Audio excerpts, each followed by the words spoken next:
8ാമത്തെ എപ്പിസോഡിൻ്റെ തുടക്കത്തിൽ തന്നെ മോണും ലേഡി ബോസും കൂടി ലേഡി ബോസിൻ്റെ വീട്ടിൽ ഇരിക്കുകയാണ്.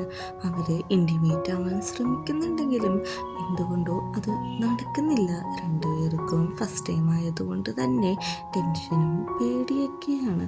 മോണിനോട് പറയുന്നുണ്ട്, എനിക്ക് നിന്നെ അത്രയ്ക്ക് ഇഷ്ടമാണ്, എൻ്റെ ജീവിതകാലം മുഴുവനും ഞാൻ നിൻ്റെ കൂടെ വേണമെന്ന് തന്നെയാണ് ആഗ്രഹിക്കുന്നതെന്നൊക്കെ.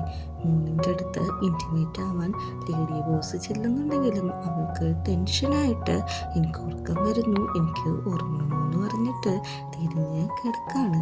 ഇത് കാണുന്ന മോണാണെങ്കിൽ സങ്കടമാവുന്നുണ്ട്. പക്ഷേ അവള് എന്തോ ആലോചിച്ച് കിടക്കാണ്. അവൾക്ക് ആ രാത്രി ഉറക്കം വരുന്നില്ല. അങ്ങനെ അവള് കൂടിൽ ചെന്നിരുന്ന് സീരീസ് കാണാണ്. അവിടെ ഇരിക്കുന്ന സമയത്ത് ലേഡി ബോസ് അങ്ങോട്ട് വരാണ്. ലേഡി ബോസ് വന്നിട്ട് ചോദിക്കുന്നുണ്ട്, എന്ത് പറ്റി, നീ ഉറങ്ങിയില്ലെന്ന് നോക്കുമ്പോഴേക്കും എനിക്ക് ഉറക്കം വരുന്നില്ല. പെട്ടെന്ന് തന്നെ ലേഡി ബോസ് റിമോട്ട് എടുത്ത് ചാനൽ മാറ്റുമ്പോഴേക്കും അതിൽ വരുന്നത് ആനിമൽസ് തമ്മിൽ ലവ് മേക്ക് ചെയ്യുന്ന ഒരു വീഡിയോ ആണ്. പെട്ടെന്ന് കാണുമ്പോൾ രണ്ടുപേരും ഡിസ്റ്റർബൻഡ് ആവുന്നുണ്ട്.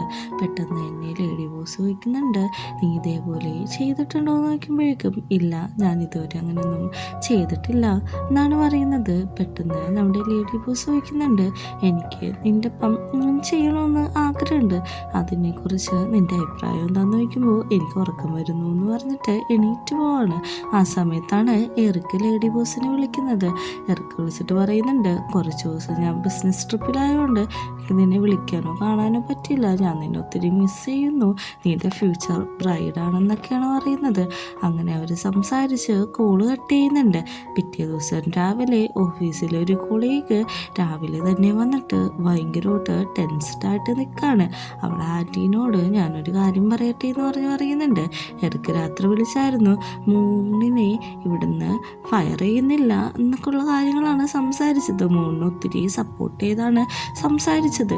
എനിക്ക് തോന്നുന്നു മൂണും എറിക്കും തമ്മിൽ റിലേഷൻഷിപ്പിലാണെന്ന്. ആൻറ്റി ആണെങ്കിൽ ഈ കാര്യം എല്ലാവരോടും പറയുന്നുണ്ട്. എല്ലാവർക്കും ഡൗട്ടാവുന്നുണ്ട്. കാരണം ലേഡി ബോസ് ഒരാളെ ഫയർ ചെയ്യാൻ തീരുമാനിച്ച അയാളെ ഫയർ ചെയ്യും.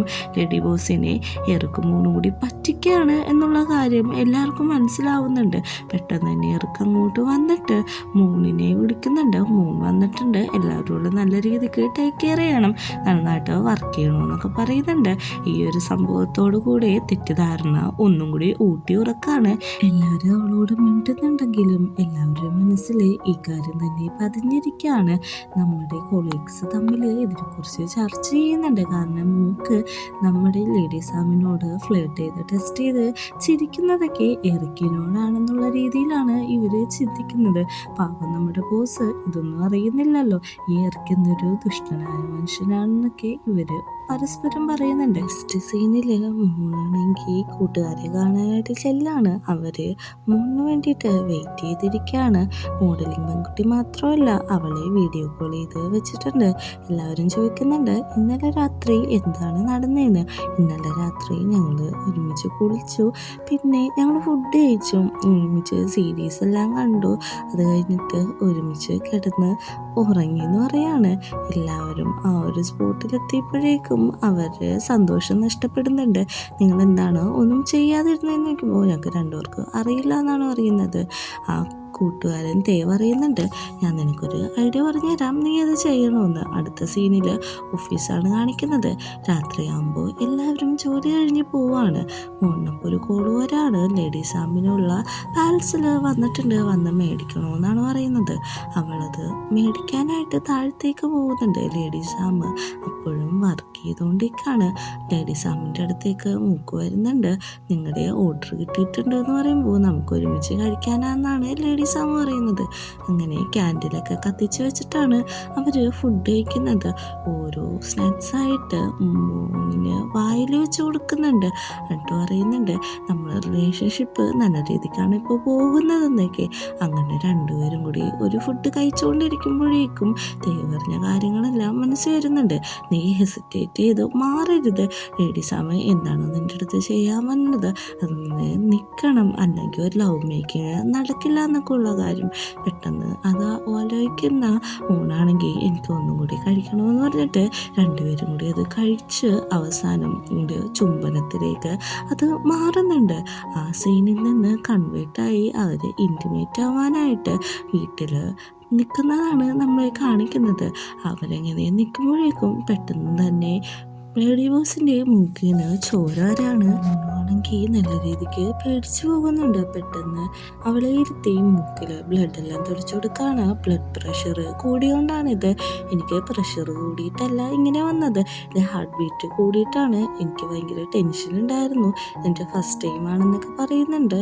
ഓക്കെ, കുഴപ്പമില്ല, നീ റെസ്റ്റ് ചെയ്യ്, നമ്മൾ ഒരുമിച്ചിട്ടല്ലോ, നമുക്ക് ഇനിയും ട്രൈ ചെയ്യാമല്ലോ എന്നാണ് പറയുന്നത്. അന്ന് രാത്രി നമ്മുടെ മൂന്നാണെങ്കിൽ അവളുടെ കൂട്ടുകാരി യോഗിനെ വിളിച്ചിട്ട് എല്ലാ കാര്യങ്ങളും ചോദിക്കുകയാണ്. എങ്ങനെയാണ് ഇൻറ്റിമേറ്റ് ആവേണ്ടതെന്നുള്ള കാര്യങ്ങളാണ് ചോദിക്കുന്നത്. നമ്മുടെ ലേഡി ബോസ് ആണെങ്കിൽ തേനെ വിളിച്ചിട്ടും ചോദിക്കുന്നുണ്ട്. അങ്ങനെ രണ്ട് കൂട്ടുകാരും കുറേ അഡ്വൈസ് കൊടുത്ത് രണ്ടുപേരും ഫോൺ വിളിച്ചുകൊണ്ട് തന്നെ കിടന്നുറങ്ങിപ്പോവുകയാണ്. പിറ്റേ ദിവസം രാവിലെ എണീക്കുമ്പോഴാണ് അവർ ഉറങ്ങിപ്പോയെന്നുള്ള കാര്യം അറിയുന്നത്. അങ്ങനെ രണ്ടുപേരും ഇരിക്കുമ്പോഴേക്കും ഇങ്ങോട്ട് പ്രഗ്നൻ്റ് ലേഡി വരുന്നുണ്ട്. അവൾ വന്നിട്ട് ഒരു ഗിഫ്റ്റ് കൊടുക്കുന്നുണ്ട്. ഈ ഗിഫ്റ്റ് എന്താണെന്ന് നിങ്ങൾക്കറിയോ? ഇതിലൊരു വിസ്കിയാണ്. ഇത് നിങ്ങൾ അങ്ങനത്തെ ഇൻ്റർകോഴ്സ് ചെയ്യണതിന് മുമ്പ് കുടിക്കണം എന്നുള്ള കാര്യങ്ങളാണ് അവൾ പറഞ്ഞ് മനസ്സിലാക്കി കൊടുക്കുന്നത്. പോകാൻ നേരത്തെ ലേഡി സാമിനെ വിളിച്ചിട്ട് നിൻ്റെ കൈകളൊന്ന് കാണിക്കൂ, ഞാനൊന്ന് നോക്കട്ടെ എന്ന് പറയുന്നുണ്ട്. കൈ നോക്കുമ്പോൾ അതിൽ നിറച്ച് എക്സ്റ്റൻഷൻ ചെയ്തേക്കാണ്. ഇതെല്ലാം റിമൂവ് ചെയ്യണം, മൂക്കിൻ്റെ റിമൂവ് ചെയ്യണമെന്ന് പറയുന്നുണ്ട്. അങ്ങനെ രണ്ടുപേരും കൂടി പാർലറിൽ പോയിട്ട് കയ്യിലെ എക്സ്റ്റൻഷൻസ് എല്ലാം റിമൂവ് ചെയ്യുന്നുണ്ട്. റിമൂവ് ചെയ്ത ഉടനെ തന്നെ നമ്മുടെ ലേഡി ബോസ് ഫ്രണ്ട്സിനെ വിളിച്ച് പറയുന്നുണ്ട്, ഞാനിത് റിമൂവ് ചെയ്തെന്ന്. എല്ലാവരും അവർക്ക് ഗുഡ് ലക്കൊക്കെ പറയുന്നുണ്ട്. അന്ന് രാത്രി നമ്മുടെ മൂന്നാണെങ്കിൽ കുളിച്ച് അതീവ സുന്ദരിയായിട്ടാണ് അങ്ങോട്ട് എത്തുന്നത്. ഫുള്ള് ക്യാൻഡിലുകൾ എല്ലാം കത്തിച്ച് വെക്കാണ്. ലേഡി ബോസും നല്ല സുന്ദരിയായിട്ട് തന്നെയാണ് അവിടെ ഇരിക്കുന്നത്. രണ്ടുപേർക്ക് പരസ്പരം എന്താണ് പറയേണ്ടതെന്ന് അറിയില്ലെങ്കിലും രണ്ടുപേരും അവിടെ ഇരുന്ന് ആ ഡ്രിങ്ക്സ് കുടിക്കുകയാണ്. നമ്മുടെ പ്രഗ്നൻ്റ് ലേഡി കൊടുത്ത അത് കുടിക്കുമ്പോൾ ആദ്യം മോണിന് ഇഷ്ടപ്പെടുന്നില്ലെങ്കിലും അവൾ പിന്നെ അത് കുടിക്കുന്നുണ്ട്. അങ്ങനെ അത് ഒരു ചുംബനത്തിലാണ് അവസാനിക്കുന്നത്. അവർ അന്ന് രാത്രി അവരുടെ സ്നേഹമെല്ലാം പരസ്പരം പറഞ്ഞിട്ടാണ് നിൽക്കുന്നത്. മൂക്കിന് ഗിൽറ്റി ഫീൽ ചെയ്യുന്നുണ്ടെങ്കിലും സാരമില്ല, ഇറക്കിനായിട്ട് ഞാൻ ഉടനെ ബ്രേക്കപ്പ് ആവുമെന്ന് പറയുന്നുണ്ട്. പിറ്റേ ദിവസം രാവിലെ മൂന്നാണെങ്കിൽ ഭയങ്കര സന്തോഷത്തോടെയാണ് എണീക്കുന്നത്. അവൾ ഫോൺ എടുത്ത് നോക്കുമ്പോഴേക്കും അതിൽ ഫ്രണ്ട്സ് എല്ലാവരും ഭയങ്കര ഹാപ്പി ആയിട്ടാണ് മെസ്സേജ് അയച്ചിരിക്കുന്നത്. ഇവരെന്തിനെ പറ്റിയാണ് സംസാരിക്കുന്നതെന്ന് ഓടിച്ചെന്ന് ലേഡി സാമിനെ ചോദിക്കുന്നുണ്ടെങ്കിൽ ലേഡി സാം അറിയുന്നുണ്ട്, ഞാൻ പോസ്റ്റ് FB ഇട്ടായിരുന്നു, ഞാനും മോനും തമ്മിൽ എല്ലാം നടന്നു എന്നുള്ള രീതിയിൽ.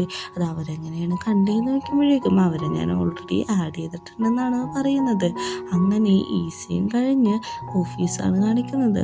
ഓഫീസിൽ ലേഡി സാം മോളുടെ അടുത്ത് ചെല്ലാണ്. മോളിനോട് പറയുന്നുണ്ട്, നീ ഫ്രീ ആയെങ്കിൽ നീ ഒന്ന് എൻ്റെ ക്യാബിനിലേക്ക് വരണം, ഇന്ന് തന്നെ ഞാൻ ഇറക്കായിട്ട് ബ്രേക്കപ്പ് ആവും എന്നുള്ള കാര്യങ്ങളാണ് പറയുന്നത്. ഓക്കെ, ഞാൻ വരാമെന്ന് പറയുന്നുണ്ട്.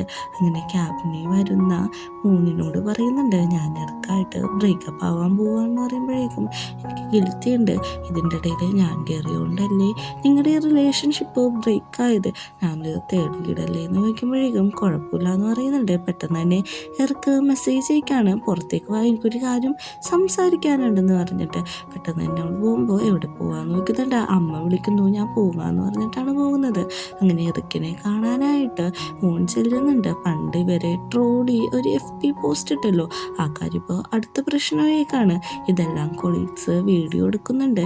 ശരിക്കും ഇറക്ക് വിളിച്ചത് ആ കാര്യം പ്രശ്നമായി, ലേഡീസാം അറിയാതെ നോക്കണം എന്നുള്ള കാര്യങ്ങളെല്ലാം പറയാൻ വേണ്ടിയിട്ടാണ്.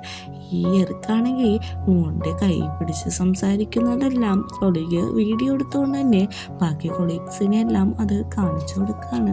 മോൻ എന്തൊരു പെൺകുട്ടിയാണ്, അവിടെ ഒരു പാവമായിരുന്നെന്നാണ് നമ്മൾ വിചാരിച്ചത്. ഇറക്കായിട്ട് ഇങ്ങനെ റിലേഷൻഷിപ്പ് ഉണ്ടാവുമെന്ന് ഞാൻ വിചാരിച്ചില്ല എന്നൊക്കെയുള്ള രീതിയിലാണ് അവർ സംസാരിക്കുന്നത്. ഇത് മാറിയെന്ന് ലേഡി സാമു കേൾക്കുന്നുണ്ട്. ഇങ്ങനെ കൈ പിടിച്ച കാര്യമൊക്കെ അവൾ അവിടെ നിന്ന് അറിയുന്നുണ്ട്. അങ്ങനെ മോനെ വിളിച്ചിട്ട് ടെറസിൽ ചെന്നിട്ട് സംസാരിക്കാണ്. നീ അമ്മേനെ വിളിക്കാനാ പോയെന്ന് പറഞ്ഞിട്ട് എറിക്കായിട്ട് സീക്രട്ട് മീറ്റിംഗ് എന്താണ് നടന്നുകൊണ്ടിരിക്കുന്നത്, നീ അവന് വേണ്ടി എൻ്റെ അടുത്ത് വർക്ക് ചെയ്യുകയാണോ എന്നൊക്കെയാണ് ചോദിക്കുന്നത്. നിന്നെ പറഞ്ഞ് മനസ്സിലാക്കാൻ പറ്റത്തില്ല, അത് വേറൊരു കാര്യമാണ്, നീ എന്തിനാ ഇങ്ങനെ ഓവറായിട്ട് തിങ്ക് ചെയ്യുന്നതെന്നൊക്കെ മോൻ ചോദിക്കുന്നുണ്ടെങ്കിലും ലേഡി സാമു നല്ല ദേഷ്യപ്പെട്ടിരിക്കുകയാണ്. ഞാൻ വീട്ടിൽ പോകുന്നു എന്ന് പറഞ്ഞിട്ട് ലേഡി സാമിൻ്റെ അടുത്തുനിന്ന് മോൻ വീട്ടിലേക്ക് പോകുന്ന വഴി മോനാണെങ്കിൽ അവളുടെ ഫ്രണ്ടിനെ വിളിച്ചിട്ട് ലേഡി സാമു തന്നെ തെറ്റിദ്ധരിച്ചിരിക്കുകയാണെന്നുള്ള കാര്യങ്ങളെല്ലാമാണ് പറയുന്നത്. പെട്ടെന്ന് തന്നെ എറിക്കങ്ങോട്ട് വരുന്നുണ്ട്, മോനെയും പിടിച്ചുകൊണ്ട് അവിടുന്ന് പോകുന്നുണ്ട്. അവൾ മാറ്റി നിർത്തിയിട്ട് പറയാണ്, ഞാനൊരു കാര്യം ചെയ്യും, FBയിൽ ട്രോള് വന്ന കാര്യം ഞാൻ നേരിട്ട് പോയി ലേഡി സാമിനോട് പറയാൻ പോവാണെന്ന് പറയുമ്പോഴേക്കും നീ അത് തന്നെ ചെയ്യണം, വേഗം ചെന്ന് പറയണം, കാരണം നമ്മൾ തമ്മിൽ ഒരു അഫെയർ ഉണ്ടെന്നാണ് ഇപ്പോൾ ഓഫീസ് മുഴുവൻ പാട്ടായിരിക്കുന്നത്, നീ വേഗം ചെന്ന് അവളോട് കാര്യം പറയാൻ പറയുന്നുണ്ട്. പെട്ടെന്ന് എന്നെ എറിക്ക് കൈ പിടിച്ചിട്ട് പറയുന്നുണ്ട്, ഇതുകൊണ്ടാണ് എനിക്ക് നിന്നെ ഇത്ര ഇഷ്ടം, നീ കൈൻഡാണ്, സ്വീറ്റ് ഹാർട്ടാണ്, എനിക്ക് നിന്നെ ഇഷ്ടമാണെന്ന് പറയുമ്പോഴാണ് മൂന്നിനെ നോക്കിയിട്ട് നമ്മുടെ ലേഡി സാമ അങ്ങോട്ട് വരുന്നുണ്ട്. ലേഡി സാമ കേൾക്കുന്നത് എനിക്ക് നിന്നെ ഇഷ്ടമാണെന്ന് മാത്രമാണല്ലോ, ഇതുകൊണ്ട് തന്നെ അവനായിട്ട് തല്ലുപിടിക്കുകയാണ്. എറിക്ക് പറയുന്നുണ്ട്, നീ ചിലസാവല്ലേ, ആ ഒരു ഇഷ്ടമല്ല എന്ന് പറയുമ്പോഴേക്കും ഞാനൊരു മണ്ടിയാണെന്നാണ് നിങ്ങൾ രണ്ടുപേരും കൂടി വിചാരിച്ചേക്കണേന്ന് പറയുന്നുണ്ട്. ഇതിൻ്റെ ഇടയ്ക്ക് മോള് സംസാരിക്കുമ്പോൾ നീ എന്നോട് മിണ്ടണ്ട, ഇനി ഞാൻ നീയായിട്ടുള്ള എല്ലാം അവസാനിക്കുകയാണ്, നിനക്ക് ഇവിടെയാണ് ഇഷ്ടമെങ്കിൽ ഇവിടെ നിന്നോളാൻ പറയുന്നുണ്ട്. അങ്ങനെ അവിടെ നിന്ന് മോൻ വഴക്കിട്ട് കരഞ്ഞുകൊണ്ട് പോകാണ്. മോനാണെങ്കിൽ വീട്ടിൽ കയറാതെ ഒരു പാർക്ക് സൈഡിൽ ഇരുന്ന് കരഞ്ഞുകൊണ്ടേക്കാണ്. നൊപ്പ് കോൾ ചെയ്യുന്നുണ്ട്, പക്ഷേ ബെല്ലടിച്ചിട്ട് അവള് കോൾ എടുക്കുന്നില്ല. അവൾ അവിടെ ഇരിക്കുന്നത് നൊപ്പ് കാണുന്നുണ്ട്. അവളുടെ അടുത്ത് എന്നിട്ട് ചോദിക്കുന്നുണ്ട്, നീ ലേഡി സാമും ഓൾറെഡി ഇപ്പോൾ ലവേഴ്സായില്ലേ, ലവേഴ്സിൻ്റെ ഇടയിൽ പ്രശ്നങ്ങളൊക്കെ ഉണ്ടാവും, അതിങ്ങനെ കരഞ്ഞിരിക്കേണ്ട ആവശ്യമൊന്നുമില്ല, അതെല്ലാം സോൾവ് ചെയ്യാൻ പറ്റുമെന്നൊക്കെ പറയുന്നുണ്ട്. നീ ഓക്കെ ആണോ എന്ന് പറയുന്നുണ്ട്. നീ ഓക്കെ ആണോ എന്ന് കേൾക്കുമ്പോഴേക്കും അവൾക്ക് ഭയങ്കര കരച്ചിൽ വരെയാണ്, കാരണം അവളുടെ വേസ്റ്റ് സിറ്റുവേഷനിൽ അവൻ കൂടി നിന്നല്ലോ എന്ന് ആലോചിച്ചിട്ട് അവൾ അവിടെ ഇരുന്ന് കരയും മാത്രമല്ല പതിയെ നൊപ്പിൻ്റെ തോളിൽ ചാരി അവിടെ ഇരുന്ന് കരയാണ്. എന്നിട്ട് ചോദിക്കുന്നുണ്ട്, നീ ഓക്കെ അല്ലേ, നിങ്ങളിപ്പോൾ ലവേഴ്സ് അല്ലേ, പിന്നെ എന്താണ് പ്രശ്നം എന്ന് ചോദിക്കുമ്പോഴേക്കും ഇത് കേട്ടോണ്ട് ലേഡി സാമു വരാണ്. നീ ശ്രദ്ധിച്ച് കേട്ടോ, ഞങ്ങൾ തമ്മിൽ ലവേഴ്സാണ്, അതിന് നിനക്ക് എന്താണ് പ്രശ്നം എന്നൊക്കെ പറഞ്ഞ് ലേഡി സാമു വെറുതെ അവിടെ കിടന്ന് ഒച്ചയും ബഹളവും ഉണ്ടാക്കിക്കൊണ്ടിരിക്കുകയാണ്. മോൻ കുറേ സമാധാനിപ്പിക്കാൻ നോക്കുന്നുണ്ടെങ്കിലും അവൾ അടങ്ങുന്നില്ല. അതുകൊണ്ട് തന്നെ മോനാണെങ്കിൽ നമ്മുടെ നൊപ്പിനെയും വിളിച്ചിട്ട് വീട്ടിൽ പോകാമെന്ന് പറഞ്ഞ് നടക്കുമ്പോഴേക്ക് ലേഡി സാമു അറിയുന്നുണ്ട്, ഇങ്ങനെ നടക്കുന്നവരെ ഞങ്ങളുടെ അടുത്തൊരു പേര് പറയും, 2 ഭർത്താക്കന്മാരെ കൊണ്ട് നടക്കുന്നവളാണ് നീ എന്നൊക്കെ പറഞ്ഞ് വൃത്തിയോട് സംസാരിക്കുകയാണ്. അവൾ അവിടെ നിന്ന് കരഞ്ഞുകൊണ്ട് പോകുന്നുണ്ട്. അപ്പോൾ ലേഡി സാമു അവിടെ ഇരുന്ന് കരയുന്നുണ്ട്. ഈ സീൻ കാണിച്ചാണ് 8ാമത്തെ എപ്പിസോഡ് അവസാനിക്കുന്നത്.